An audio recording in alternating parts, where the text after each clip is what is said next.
बिस्मिल्लाहिर्रहमानिर्रहीम। Digital logic design का course चल रहा है और उसमें हमने पिछली दफ़ा मल्टीप्लेक्सर की बात की थी।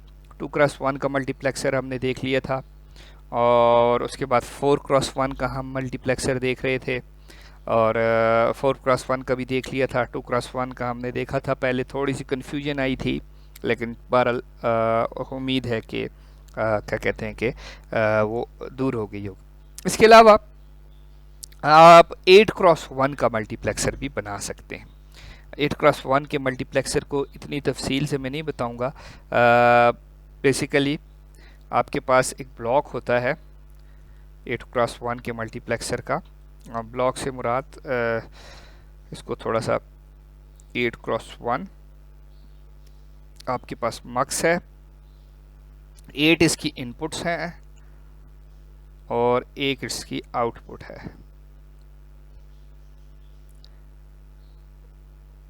सो 8 इसकी इनपुट्स होती हैं, 1 2 इसी तरह 3 4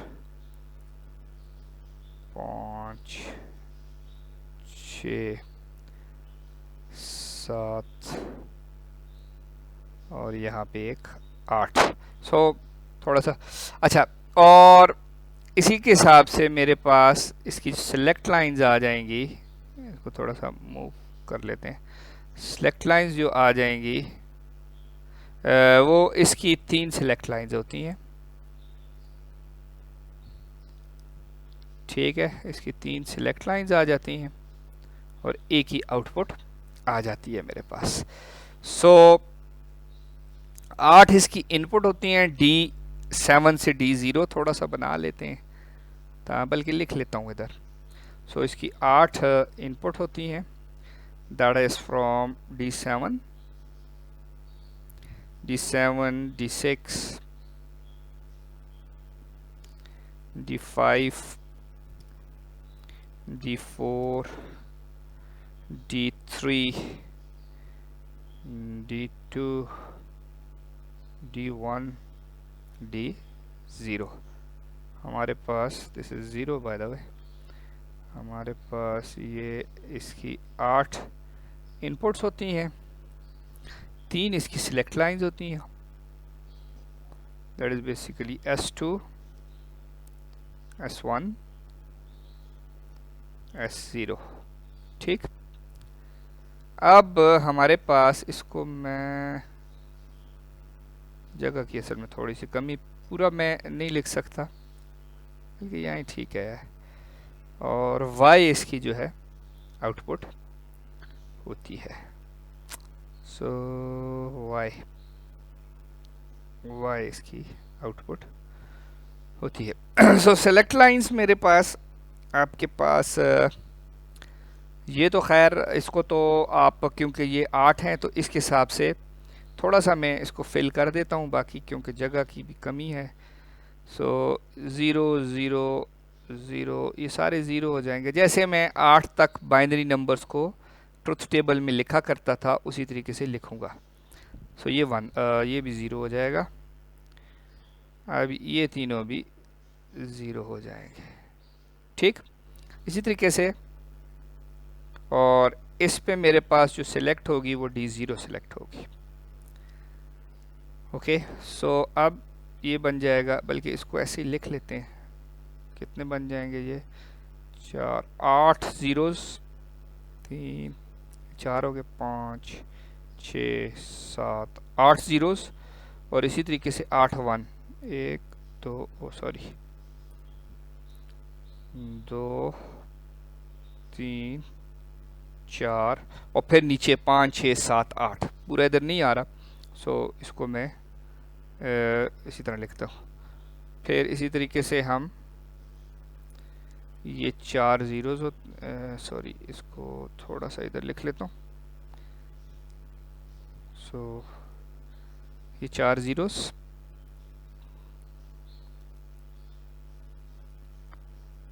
फिर 4 वंस,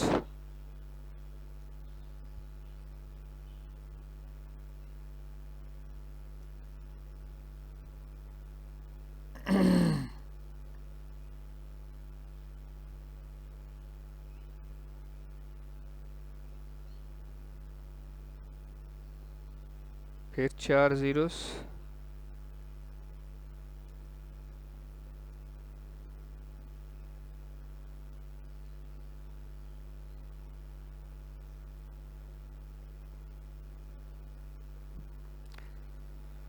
ठीक हो गया। इस तरीके से आ गया। फिर इस तरह से ये पूरा टेबल फिल हो जाएगा आपके पास।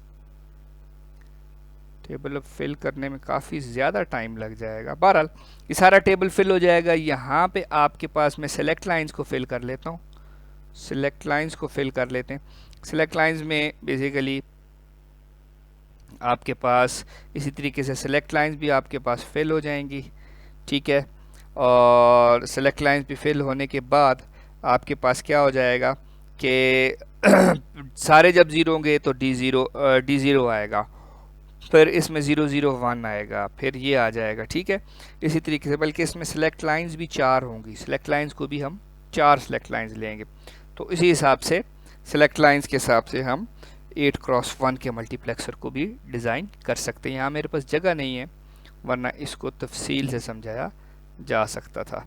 बहरहाल मैकेनिज़्म वही है, 4x1 या 2x1 का जो मैकेनिज़्म है उसी तरीके से मेरे पास हैंड गेट्स को जो है वो एक और गेट में से गुजार लेते हैं। सो सिंपल इज़ दैट कि इसी तरीके से मेरे पास ये जिस तरह पीछे फंक्शन बना था ये इसी तरीके से फंक्शन आएगा, लेकिन थोड़ी सी ज़्यादा इनपुट्स आ जाएंगी और ज़्यादा उसकी सिलेक्ट लाइंस के हिसाब से भी ज़्यादा हो जाएंगी, ठीक है ना। तो ये मेरे पास इस तरीके से आ जाएगा। बल्कि अगर इसको मैं मुख्तसर करके बनाना चाहूँ, मुख्तसर करके अगर मैं बनाना चाहूँ इसको, तो 8x1 का, बल्कि 8x1 को अगर मैं थोड़ा सा क्या कहते हैं कि D1 D0 के हिसाब से बनाना चाहूँ, वो D1 D0 इसको एज इट इज़ ले लेते हैं, उनको मैं वैल्यू नहीं देते। जैसे इसमें वैल्यू नहीं दी थी, इसी तरीके से हम अगर इसको बनाना चाहें वैल्यू देंगे तो फिर वो ज़रा थोड़ा सा बढ़ जाता है काम। सो बल्कि लाइंस को छोड़ देते हैं, जस्ट टेक्स्ट को इस्तेमाल करते हैं। सो ये मेरे पास क्योंकि 8 है ना, तो D8 बल्कि D7 से शुरू करते हैं जी। सो D7 D7 D6 D5 D4 D3 D2 D1 और D0। बल्कि ज़्यादा लिखने से टाइम अगर ज़ाया हो रहा है तो हम 4x उसमें भी एडिशन कर सकते हैं। जो पीछे मैंने इक्वेशन निकाली थी, अब ये देखें ये अब इसमें क्या है, अब इसमें ये है जी कि आप इसी में एडिशन कर सकते हैं। सो ये D1 से D8 तक चला जाएगा। अगर मैं इधर टेक्स्ट को ले लूँ तो ये D1 से डॉट डॉट करके ये D8 तक चला जाएगा, ठीक। सिलेक्ट लाइंस भी 3 हो जाएंगी, 2 के बजाय सिलेक्ट लाइंस भी हमारे पास 3 हो जाएंगी। सो 3 सिलेक्ट लाइंस को जब हम लेंगे तो ज़ाहिर है वो 8 को रिप्रेजेंट करेंगी। सो सिलेक्ट लाइंस भी 3 हो जाएंगी। एक सिलेक्ट लाइन और मैं डाल देता हूँ इधर। सो ये ब्लैक इस पे शायद नज़र ना आए, सो इसको मैं वाइट कर लेता हूँ इसका। सो इसमें बेसिकली दिस इज S0 है, ये S1 हो जाएगा।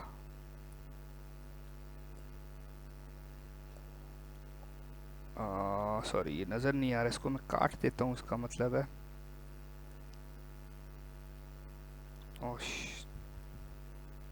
चलिए इसको ऊपर लिख लेते हैं, ब्लैक करके ऊपर लिख लेते हैं।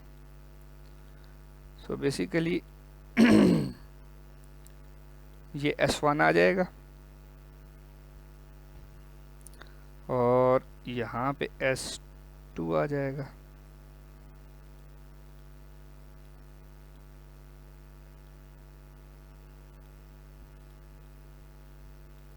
ये S2 आ जाएगा। ठीक है, सो 3 सिलेक्ट लाइंस हैं। ये बेसिकली S0 को भी मैं यहीं लिख लेता हूँ। सो 3 इसकी सिलेक्ट लाइंस आ जाएंगी। ठीक, और ये भी ज़रा उस हिसाब से चेंज हो जाएगी। 0 0 0, या फॉर एग्ज़ाम्पल ये 0 0 और ये 0 आ गई। ठीक है, ये 0 1 1 0 0 1 सॉरी 0 0 और 1। इसी तरीके से जो 8 लिखेंगे ये वाली कट जाएंगी। ठीक है, ये इसमें नहीं है, इनको मैं क्रॉस कर देता हूँ ताकि कंफ्यूजन क्रिएट ना हो।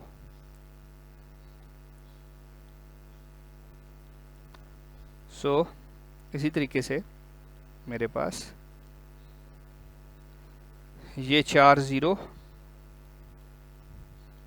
और इसके बाद 4 1, फिर 2 0 2 1, फिर 0 1 0 1 0 1। तो बेसिकली ये काम यही हो रहा है इसमें कि मेरे पास जो सेलेक्ट लाइंस जो हैं अब सेलेक्ट लाइंस 3 आ गई हैं। So S2 complement, S1 complement, S0 complement. ठीक है, वो एंड होगा D0 के साथ, और ये सिलेक्ट करेगा D0 को। इसी तरीके से S2 कॉम्प्लीमेंट, S1 कॉम्प्लीमेंट और S0 ये D1 को सिलेक्ट करेंगे। फिर तीसरा क्या बन जाएगा, 0 1 0 2 होता है ना बेसिकली, 0 1 0, तो ये बेसिकली 2 होता है। सो ये इसमें क्या होगा मेरे पास, इसमें बहुत आसान सी चीज़ है, S2 कॉम्प्लीमेंट, S1 और S0 को कॉम्प्लीमेंट, ये D2 को सिलेक्ट करेंगे, और इसी तरीके से 8 तक आपके पास सिलेक्शन होती जाएगी। So this is very easy. इसी तरीके से आप जिस तरीके से 4x1 किया है उसी तरह से आप इसको 8x1 को भी कर। सिमिलरली आप ये कर सकते हैं, 16x1 भी कर सकते हैं। अभी क्योंकि जगह नहीं है, वक्त भी कम है, इस पर मज़ीद टाइम भी लगता है। लॉजिक क्योंकि एक ही तरह की है, सो एक ही तरह से समझाया जा सकता है। सो उसमें ये किधर से, ये D से ये 16 तक चला जाएगा। आपकी जो इनपुट्स हैं ये D0 से D16 तक चली जाएंगी, और सिलेक्ट लाइंस आपके पास 4 हो जाएंगी। ठीक, ये D16 तक, D0 है तो 15 तक चली जाएंगी। सिलेक्ट लाइंस आपके पास क्या आ जाएंगी, सिलेक्ट लाइंस आपके पास 4 आ जाएंगी, S3 S2 S1 S0 4 आ जाएंगी, और आउटपुट एक ही हो जाएगी। ठीक है, अब ये 16 के हिसाब से हम इसको लिखेंगे। ठीक है, सिलेक्ट लाइंस भी 16 के हिसाब से लिखी जाएंगी। ये 16 है तो सिलेक्ट लाइन 16 के हिसाब से लिखी जाएंगी, और फंक्शन सेम है, फंक्शन सेम है कि सारे अब इसके कॉम्प्लीमेंट्स आ जाएंगे, S3 complement, S2 complement, X1 complement, S0 complement, और इसी तरीके से Y आएगा, और इनमें से ये लॉजिकल सर्किट इसमें से आपके पास सिलेक्ट हो जाएगा। सो अगर आपको 4x1 का समझ आ गया है, 2x1 थोड़ा सा डिफरेंट है, 4x1 अगर आपको समझ आ गया है तो 8x1 और 16x1 को समझना मुश्किल नहीं है। तो उसी तरीके से आप जिस तरीके से आपने किया था उसी तरीके से आप इसको कर सकते हैं। अच्छा, अब आगे मेरे पास ये तो सर्किट्स हमने डिसाइड ऑलरेडी डिस्कस कर लिए। अब डी मल्टीप्लेक्सर क्या चीज़ है? डी मल्टीप्लेक्सर जैसे पिछले लेक्चर्स में भी बात हुई थी कि ये मेरे पास रिवर्स है मेरे पास मल्टीप्लेक्सर का रिवर्स है। ये डिजिटल इन्फॉर्मेशन लेता है एक लाइन से और डिस्ट्रीब्यूट करता है उसको मल्टीपल लाइंस के ऊपर। इस वजह से इसको डी मल्टीप्लेक्सर कहते हैं, या डाटा डिस्ट्रीब्यूटर भी कहते हैं। अच्छा, डिकोडर्स को हम यूज़ कर सकते हैं डी मल्टीप्लेक्सर के तौर पर। डिकोडर्स को हम डी मल्टीप्लेक्सर के तौर पे यूज़ कर सकते हैं। देखते हैं कैसे। अब ये ज़रा देखें, आपके पास 2x4 का जो है वो डिकोडर जो हमने पीछे पढ़ा था, ठीक है, और जैसा मैंने आपको बताया कि एक इनेबल बिट होती है, इस पे एक इनेबल बिट भी डिकोडर के साथ भी एक इनेबल बिट लगती है। इनेबल बिट बेसिकली इसको ऑन करने के लिए होती है कि ऑन कैसे किया जाए इसको। सो ऑन करने के लिए जो है ना हमारे पास इनेबल बिट आती है। सो ये जो डिकोडर है आपके पास, इसको अगर मैं डी मल्टीप्लेक्सर बनाऊं तो इसकी जो इनेबल है इसकी थोड़ी सी तरतीब को चेंज कर लेंगे, थोड़ी सी अरेंजमेंट चेंज हो जाएगी, तो ये मेरे पास डी मल्टीप्लेक्सर बन सकता है, डी मल्टीप्लेक्सर बन सकता है।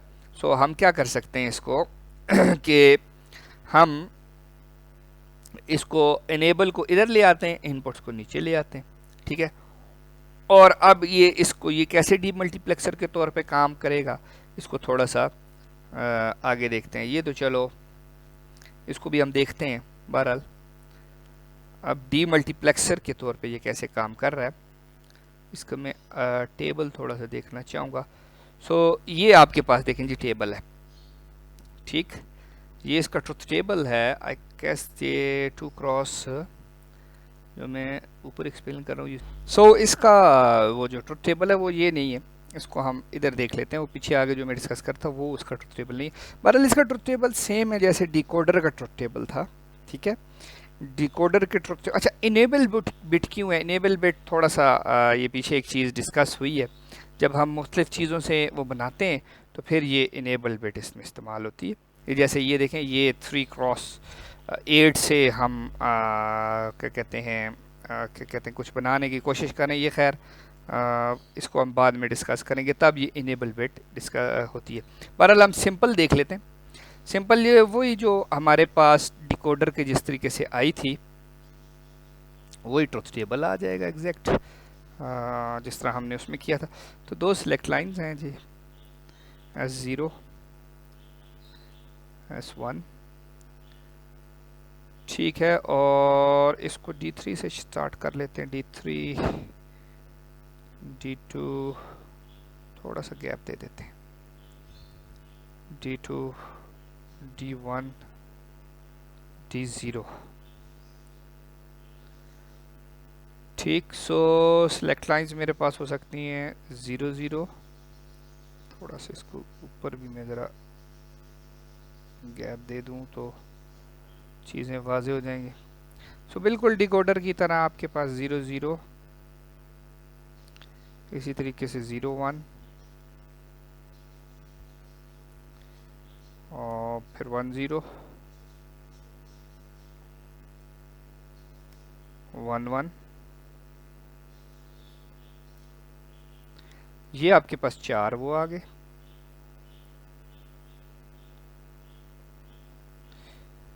और इसी तरीके से ये जो है जिस तरह हमने डिकोडर में किया था, सॉरी ये थोड़ा सा इसको हैंडल करना ज़रा मसला बन जाता है कभी कभी।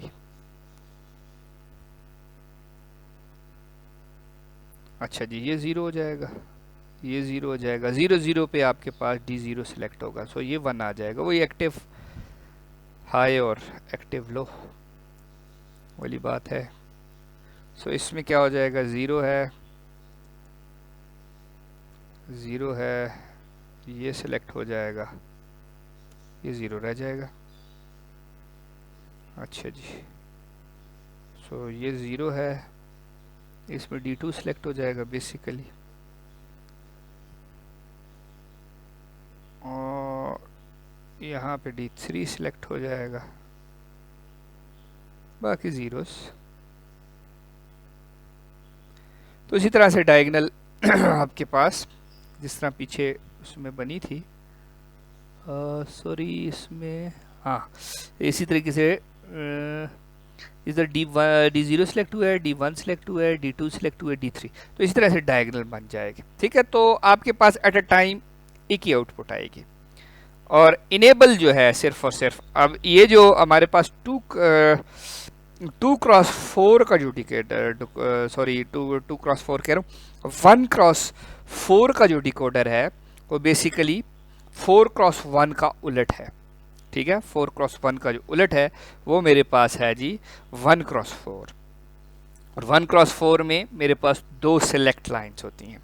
सो ये 1 क्रॉस 4 है मेरे पास बेसिकली, तो ये 1x4 से मेरे पास एक ही आउटपुट आती है। सो ये बेसिकली वही डिकोडर का फंक्शन है जिस तरह हमने पीछे किया था, 1 से 4 बना रहे हैं। सो इनेबल अच्छा इसमें इनेबल मैंने नहीं लिखी, इनेबल यहाँ पे सब में क्या होगी 111 होगी। इनेबल ज़रा इसकी तो मेन इनपुट तो इनेबल थी ना, ये तो सिलेक्ट लाइंस है, मेन इनपुट तो इसकी इनेबल थी। तो इनेबल को अगर आप इधर लिख लें, इधर मैं वैसे ही लिख लेता हूँ, तो इस केस में इनेबल सारों में 1 होगी। इनेबल बेसिकली ये सारों में आपके पास 1 आएगी, ठीक है।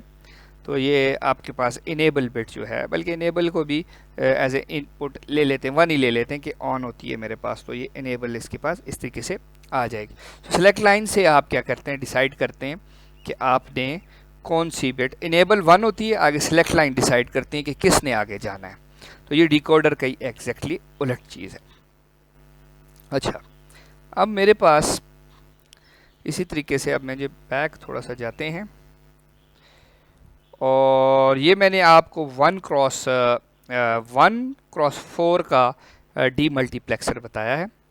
सो 1x4 में इनेबल बिट है, आपके पास सिलेक्ट लाइंस हैं 2, और आप इन सिलेक्ट लाइन के ज़रिए इसको 1 करके इन सिलेक्ट लाइंस के थ्रू आप क्या कर सकते हो, डिसाइड करते हो कि आगे कौन जा रहा है, ठीक है। वो जो कि एग्जैक्टली डिकोडर है, और डिकोडर का ही इसमें क्या कहेगा ट्रुथ टेबल आएगा। अच्छा, ये अब बहुत सारी ज़बरदस्त इंटरेस्टिंग सी चीज़ आपके पास है कि 4x16 का डिकोडर हमने बनाया है 3x8 लाइन के डिकोडर्स के साथ। तो ये अब हम कैसे करेंगे? सो बेसिकली मेरे पास दो जो डिकोडर्स हैं, एक 3x8 का ये लगा हुआ है, एक 3x8 का ये लगा हुआ है। और 3x8 का डिकोडर आप बड़े आराम से जानते हैं कि 3 इसमें इनपुट्स होती थी और 8 इसमें आउटपुट होती हैं, और हर इनपुट के हिसाब से हर इनपुट सेलेक्ट करती है कि किस आउटपुट ने जाना है। अच्छा, अब बेसिकली 4x16 का डिकोडर बन रहा है जी, 4 से 16 का हम डिकोडर बना रहे हैं। ये खैर इसको डिकोडर्स में हल हो जाना चाहिए था, डिकोडर्स में ये हो जाता तो चलें मेरा ख्याल है एक सेपरेट टॉपिक इसका मैं रख लेता हूँ कि कौन से किस जगह पे आपके पास क्या कहते हैं कि उससे बन सकते हैं। इस तरह मल्टीप्लेक्सर्स भी हैं, डी मल्टीप्लेक्सर्स भी हैं कि कौन से किस के साथ बन सकते हैं, कौन सी कॉम्बिनेशन किस के साथ ले सकते हैं। तो इसको डिकोडर के साथ होना चाहिए था। बहरहाल चलें, ये मैं एक सेपरेट इस पर लेक्चर कर लूँगा कि कौन से किस तरह बन सकते हैं डिकोडर। फ़िलहाल इसको छोड़ देते हैं, यहाँ पे हम अपनी बात डी मल्टीप्लेक्सर पर ही लेके जाते हैं। सो 1 to 4 लाइन के डी मल्टीप्लेक्सर हमने बना लिया है, वो ये देख लें, मैंने आपको इसको समझा लिया। और डी मल्टीप्लेक्सर जो है वो डिकोडर ही है, ये भी यही बात हो रही है। डिकोडर विद इनेबल बिट होती है, डी मल्टीप्लेक्सर सर्किट होता है जो रिसीव करता है। ये खैर मैंने आपको बता लिया कि एक लाइन लेता है, उसको 2n के हिसाब से उसको डिस्ट्रीब्यूट कर देता है। Selection of the specific line is controlled by the bit value, selection line के हिसाब से होता है।